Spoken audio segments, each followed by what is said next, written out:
2వ అధ్యాయము 12వ వచనం చదవండి ఎవరైనా. ఫిలిప్పీయులకు రాసిన పత్రిక 2వ అధ్యాయము 12వ వచనం. మన విశ్వాస జీవితాన్ని, మన రక్షణ జీవితాన్ని మనం ఏ విధంగా కాపాడుకోవాలి? కాగా నా ప్రియులారా, మీరెల్లప్పుడూ విధేయులై ఉన్న ప్రకారము నా యొద్ద ఉన్నప్పుడు మాత్రమే గాక మరి ఎక్కువగా నేను మీతో లేని ఈ కాలమందును భయముతోను వణకుతోను మీ సొంత రక్షణను కొనసాగించుకుడి. పౌలు చెప్తా ఉన్నాడు సంఘానికి, నేనున్నప్పుడే మీరు భక్తితో కాదు, నేను లేకున్నా కూడా ఎప్పుడు మీరు వాక్యం చదువుతూ ఉండాలి. ఎట్లుండాలంట? భయముతోను వణకుతోను మీ సొంత రక్షణను మీరు కొనసాగించుకుడి. దేవుడు మనకిచ్చిన రక్షణను, అయ్యో మందిరానికి పోవట్లేదు కదా, కొంతమంది అంటా ఉంటారు, నన్ను ఎవరు చూడట్లేదు, హాయిగా ఇంకా మందిరాలు తెరవట్లేదు, ఎప్పుడు లేస్తున్నామో ఎప్పుడు పడుకుంటున్నామో ప్రార్థన జీవితం ఉందో లేదు, అది మీకు తెలుసు. దేవుడి వాక్యం ఏమంటుందంటే, దేవుడి మందిరానికి వచ్చినప్పుడే మీరు భక్తి అవ్వడం కాదు. దేవుడి మందిరం రాకపోయినా, అవకాశం లేకపోయినా నీ కుటుంబంలో ఎట్లా ఉండాలి? నీకు దేవుడికి సంబంధం ఏ విధంగా ఉండాలంటే భయముతో వణుకుతో నీకిచ్చిన రక్షణను కాపాడుకోవాలి. దాన్ని పోగొట్టుకోవద్దు. ఎట్లా పోగొట్టుకుంటాం? దేవుడి సహవాసం లేకపోతే, దేవుడికి సంబంధం లేకపోతే మన మాటల వల్ల, మన ప్రవర్తన వల్ల మనకి ఇచ్చిన రక్షణ మనం పోగొట్టుకుంటామండి. అందుకే పౌలు గారు చక్కగా చెప్తా ఉన్న సంఘానికి, అయ్యా ఏమంటా ఉన్నాడు? కాగా నా ప్రియులారా, మీరెల్లప్పుడూ విధేయులై ఉన్న ప్రకారం నాలో ఉన్నప్పుడు మాత్రమే కాక మరి ఎక్కువగా నేను మీతో లేని ఈ కాలమందును. అంటే సంఘ కాపరి మీతో ఉన్నప్పుడు భక్తి ఉండడం కాదండి. ఆయన వాక్యం చెప్పినప్పుడు భక్తి ఉండడం కాదు. ఒకవేళ ఆయన ఉన్నా లేకపోయినా మన భక్తిని మనం కొనసాగించాలి. అదే చెప్తున్నారు పౌలు గారు, మీరు భయముతో వణుకుతో మీ సొంత రక్షణను, మీకు ఇచ్చిన రక్షణ మీరు కొనసాగించలేడి. ఎంతమంది లేరు ఈ లాక్డౌన్ ఈ శ్వాసంలో పడిపోయిన వారు? లేరా? ఉన్నారు. లేరామా? ఉన్నారండి. విశ్వాసమే కాదండి, సేవకులు కూడా పడిపోయే అవకాశాలు ఉన్నాయి. ఎందుకు?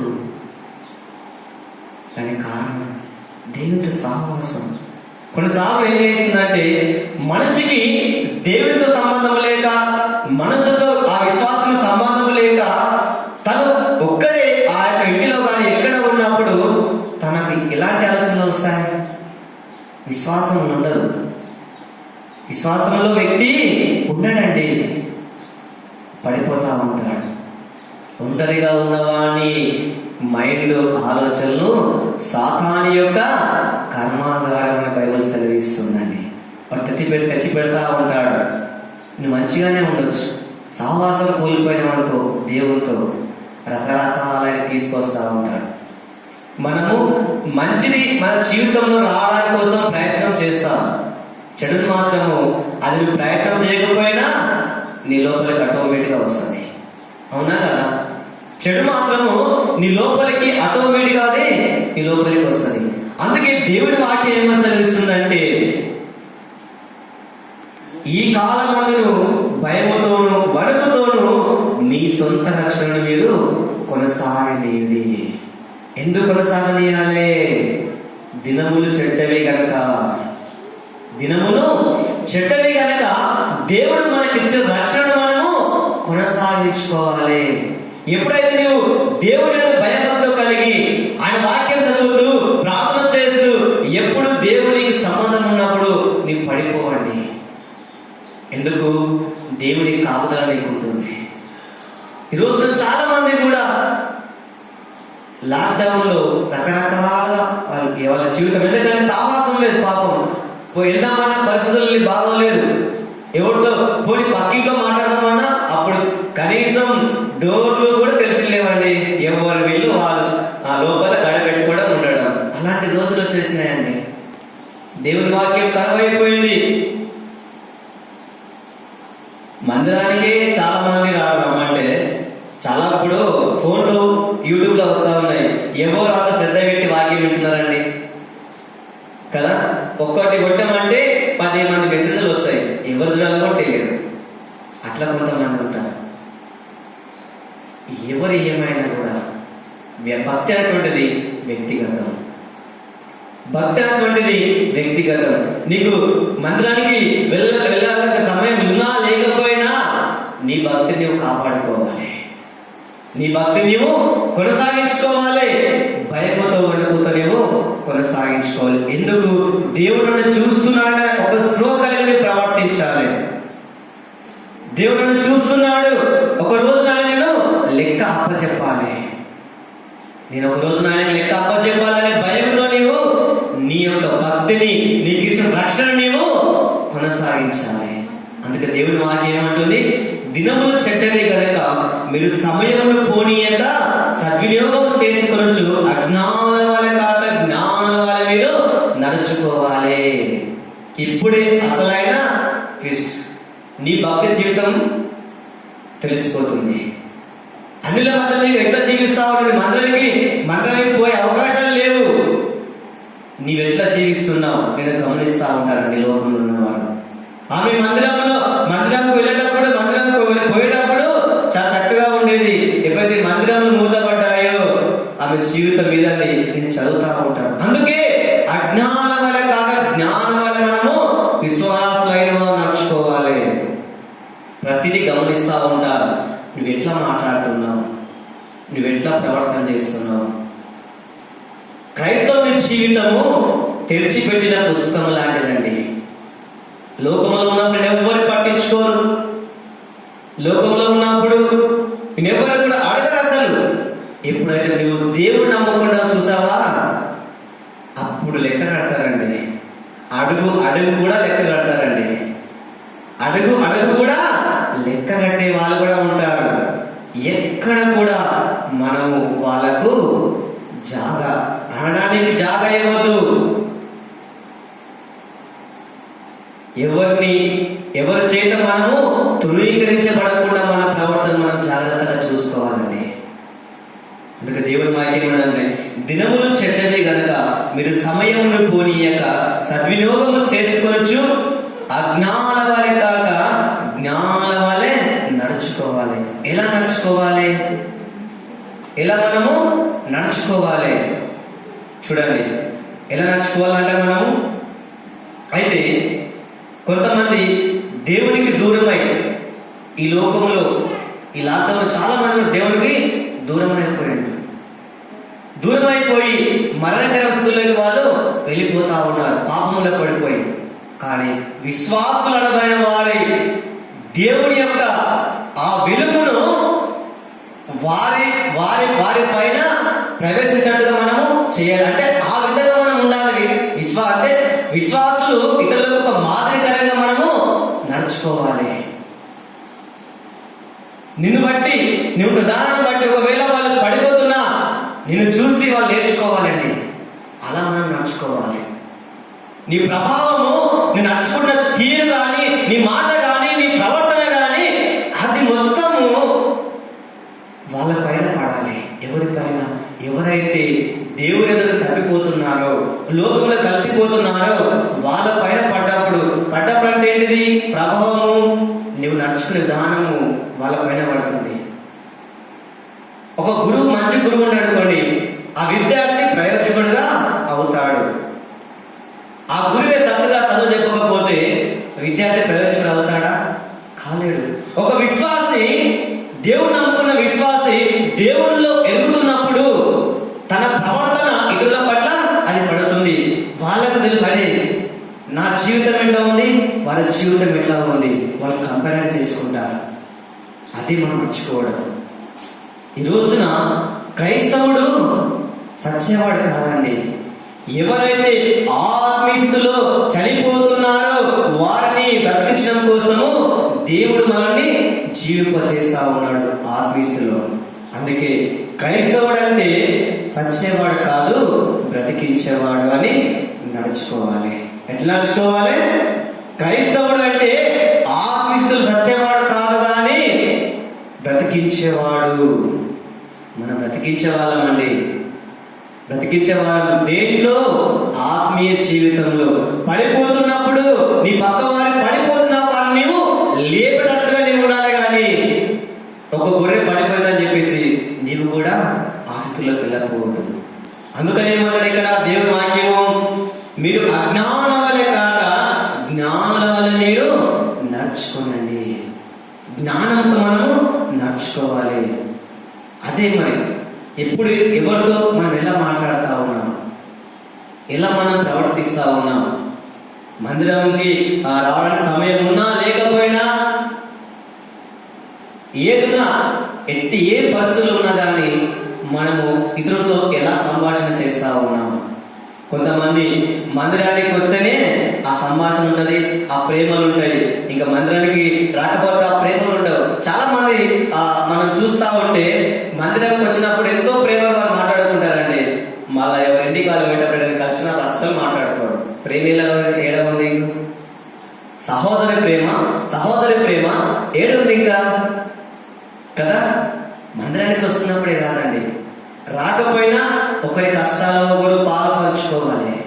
నీకు చేతనైన కాడికి సహాయం చేయి, నీకు చేతనైన కాడికి సహాయం చేయి. అవునా? కొన్నిసార్లు మన పరిస్థితులు బాగలేనప్పుడు నేను ఫ్రాంక్గా చెప్తున్నానండి, కుటుంబీకులు ఎవరు కూడా సహాయం చేయరు చాలా వరకు. కానీ ఎవరు సహాయం చేస్తారు? ఆత్మీయులు సహాయం చేస్తారండి. దేవుని ప్రేమ గల సహాయం చేస్తారండి. కొన్నిసార్లు వీళ్ళు ఎక్కడ వస్తే మాకు ఇదైపోతుంది అని చెప్పేసి మనం అనుకున్న వాళ్ళు కూడా మన దగ్గర రారండి. కానీ దేవుని ప్రేమ కలిగిన వాళ్ళు మాత్రమే ఆ సహాయం చేస్తారు. ఆ ప్రేమ కలిగిన నడుచుకోవాలి, మనం జ్ఞానంతో నడుచుకోవాలండి. ఈ రోజుల్లో మనము ఇవి చాలా చెడ్డ రోజులు అండి. ఇంకా రాబోయే రోజులు మనకు ఎలా ఉంటున్నదో మనకు తెలియదు. మన స్థితి ఏంటిది? మనం ఏ స్థితిలో ఉన్నాం? మన విశ్వాస జీవితము ఏ స్థితిలో ఉంది? ఒకసారి జ్ఞాపకం చేసుకోవాలి. ఈ కరోనా రాకముందు మన విశ్వాస జీవితం ఎట్లా ఉండే? కరోనా వచ్చిన తర్వాత నీ విశ్వాస జీవితం ఎట్లా ఉంది? కరోనా రాకముందు నీ జీవితం బాగుండక ఉండొచ్చు. ఎందుకు ప్రతి వారం మందిరానికి పోతున్నావు, దేవుని వాక్యం వింటున్నావు, ఆ దేవుని వాక్యంలో నీ జీవితాన్ని నువ్వు సరి చేసుకుంటున్నావు. మరి 10 నెలలు దేవుని వాక్యం కరువైపోయింది, దేవుని మందిరానికి వెళ్ళే అవకాశాలు లేవు. నీ భక్తి జీవితం ఏ విధంగా ఉంది? నీ ఇతరులతో ఏ విధంగా నడుచుకుంటున్నావు? నీ జీవితము ఎట్లా ఉంది? ఒకసారి ఆలోచన చేసినవా? లాక్డౌన్ ముందు ఉన్న విశ్వాసమే ఉందా, లేదంటే ఏదైనా మార్పు వచ్చిందా? మార్పు వచ్చిందంటే విశ్వాసం తగ్గిపోయేదాంట్లో మార్పు వచ్చిందా, లేదంటే ఇంకా విశ్వాసము రెట్టింపు అయ్యే అవకాశం వచ్చిందా? చూడండి, ఈ లాక్డౌన్ లో మందిరానికి లేని అవకాశం లేదు. కానీ ఒక్కటి మాట చెప్తానండి, ఈ లాక్డౌన్ లో ప్రతి ఇల్లు కూడా ఒక మందిరముగా అయిపోయిందండి. హల్లెలూయా! ప్రతి ఇల్లు కూడా ఒక మందిరముగా అయిపోయింది. అవకాశాలు లేదు. క్రైస్తవునికి ఆపేవారు ఎవరూ లేరండి. ఏడ ఉన్నా దేవుని ఆరాధించవచ్చు. దేవుని వాక్యం ఏమంటుంది? నువ్వు ఏడ కూస్తున్నా నా నామములో 2 లేక 3 ఎక్కడ కూడి నన్ను ఆరాధిస్తారో నేను వారి మధ్యన ఉంటానంటున్నాడు.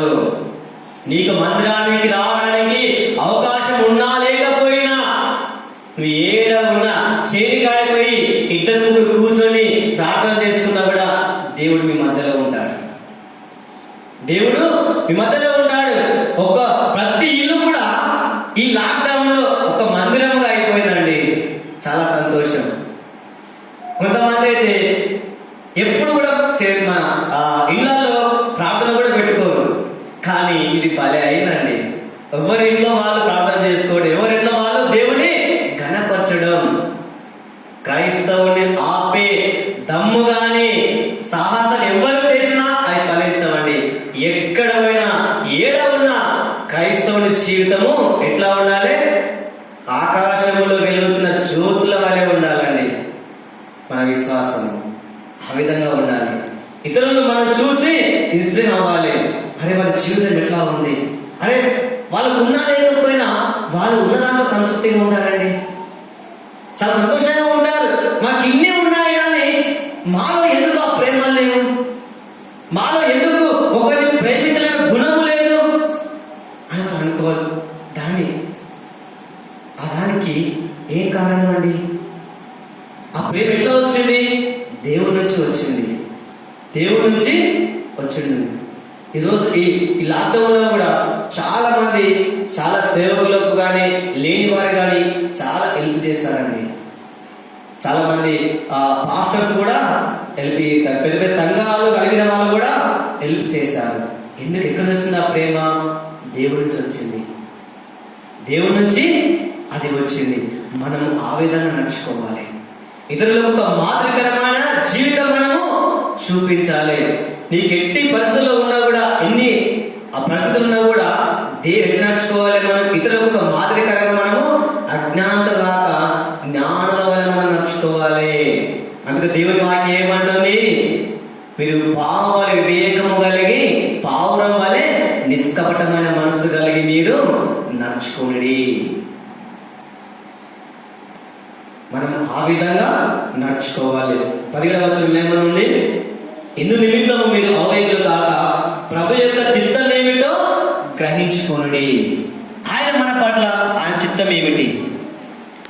దేవుడు మనల్ని ఏ విధంగా జీవించాలని కోరుకుంటా ఉన్నాడు? అసలు మన పట్ల ఆయన చిత్తం ఏమిటి? ఎప్పుడైనా ఆలోచన చేసిండ్రా? చిత్తం అంటే ఏంటండి? చిత్తం అంటే ఆయన ఇష్టం. దేవుడికి మనము ఏ విధంగా జీవించాలి, మనం ఎట్లా ఉంటే దేవుడు ఇష్టపడతాడు. ఇప్పుడు మనం అంటాం మన పిల్లలకు, కొన్నిసార్లు ఎట్లా అంటామంటే వాళ్ళకి చెప్తాం, అరే నీవు ఈ విధంగా ఉంటే నువ్వు నాకు చాలా ఇష్టం అంటారు. అవునా? వాళ్ళు ఎక్కువ ఇష్టపడతారు కదా. ఆ విధంగా మన విశ్వాస జీవితంలో దేవుడి చిత్తం మన పట్ల ఏమిటి? దేవుడి చిత్తం మన పట్ల ఏంటిది? మనం ఎట్లా ఉంటే దేవుడు ఇష్టపడతాడు? ఎట్లా ఉంటే మనము దేవుడు ఇష్టపడతాడు? తెల్ల బట్టలు వేసుకొని మంచిగా ఉంటే దేవుడు ఇష్టపడతాడా? అదే చూసాడు దేవుడు. చూడండి దేవుడు ఏం చూస్తా ఉన్నాడు. రోమీయులకు రాసిన పత్రిక 12వ అధ్యాయము, రోమీయులకు రాసిన పత్రిక 12వ అధ్యాయము 1వ వచనం చదవండి. కాబట్టి సహోదరులారా పరిశుద్ధమును దేవునికి అనుకూలమైన సజీవ యాగముగా మీ శరీరములను ఆయనకు సమర్పించుకోవడాన్ని దేవుడి వాత్సల్యమును బట్టి మిమ్మల్ని బతిమలాడుకొనుచున్నాను. ఎట్లా ఉండాలంట? సజీవ యాగముగా మనం ఆయనకు సమర్పించుకోవాలి. అది ఆయన ఇష్టపడతా ఉన్నాడు. అది దేవుడు మన నుంచి కోరుకుంటా ఉన్నాడు. ఏం కోరుకుంటున్నాడమ్మా? నీ నుండి డబ్బు, ధనము, నీ ఐశ్వర్యం ఆయన కోరుకోవట్లేదు. ఏం కోరుకుంటా ఉన్నాడు ఆయన? సజీవ యాగముగా మీ శరీరములను సమర్పించుకోమంటున్నాడు. సజీవ యాగం కంటే ఇక పూర్తిగా దేవుడికి మనం సమర్పించుకోవాలి. దేవుడి అధికారం కిందికి మన ప్రతి ప్రవర్తన కూడా తీసుకురావాలి. అది దేవుడు కోరుకుంటా ఉన్నాడు. అది దేవుడి చిత్తం, దేవుడి ఇష్టం. అందుకే దేవుడి చిత్తం ఏమిటో మీరు తెలుసుకొనుడి. మరి 10 నెలలు దేవుని మందిరం రాలేము. మరి నువ్వు ఎట్లా ఉన్నావు? దేవుడికి నువ్వు ఇష్టలుగా ఉన్నావా? సజీవ యాగముగా ఆయనకు నువ్వు సమర్పించుకున్నావా? లేదా నీకు ఇష్టం వచ్చినట్టుగా నేను జీవించావా? దేవుడు అది కోరుకోవట్లే. దేవుడి చిత్తం ఏమిటంటే, దేవుని ఇష్టం ఏమిటంటే మీరు సజీవ యాగముగా మన దేహాలను, మన శరీరాలను ఆయనకు సమర్పించుకోవాలి. అది కదా దేవుడు కోరుకుంటుంది మన నుంచి. అవునా కదండి? అదే కదా.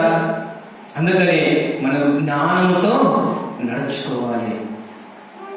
18వ మాట ఏముంది? మరియు మత్స్యముతో మత్తులై ఉండకుడి. ఏమనుంది?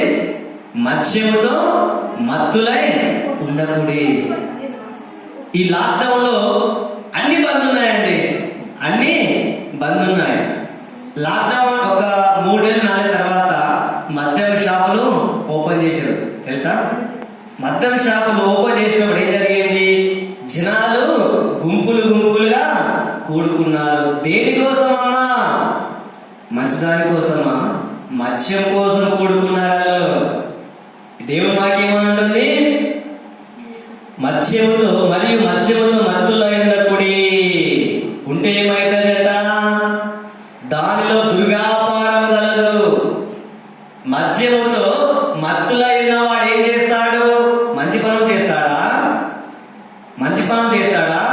దుర్వ్యాపారం, చెడ్డ క్రియలు చేస్తా ఉంటాడు. దేవుని వాక్యం ఎప్పుడో చెప్పింది, మద్యము అన్న వాళ్ళు గుంపులుగా కూడుకుంటారని. నేను చెప్తున్న మాట కాదు, చూడండి ఆ మాట. హోషేయ గ్రంథము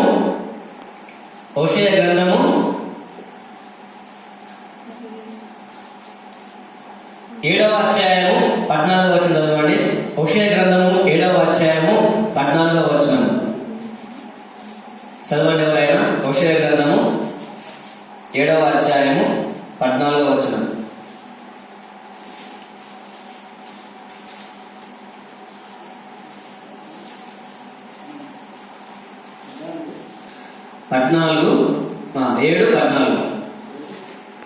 ఏడు 14 హోషేయ.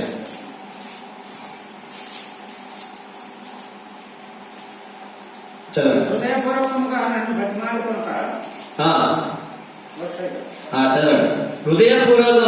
బతిమాలుకొనక శైలి మీద పరుండి కేకలు వేయచ్చు నన్ను విసర్జించిరి. దాని మత్స్యములు కావాలని వారు గుంపులు కూడుకున్నారు. ఎట్లా కూడుకున్నారమ్మా? లాక్డౌన్ అయిపోయిన తర్వాత, 3 నెలల తర్వాత మత్స్యము కావాలని గుంపులుగా జనాలు కూడుకున్నారంట. అంటనా? కూడుకున్నారంట అంటే జరిగిందాక అక్కడ అర్థం.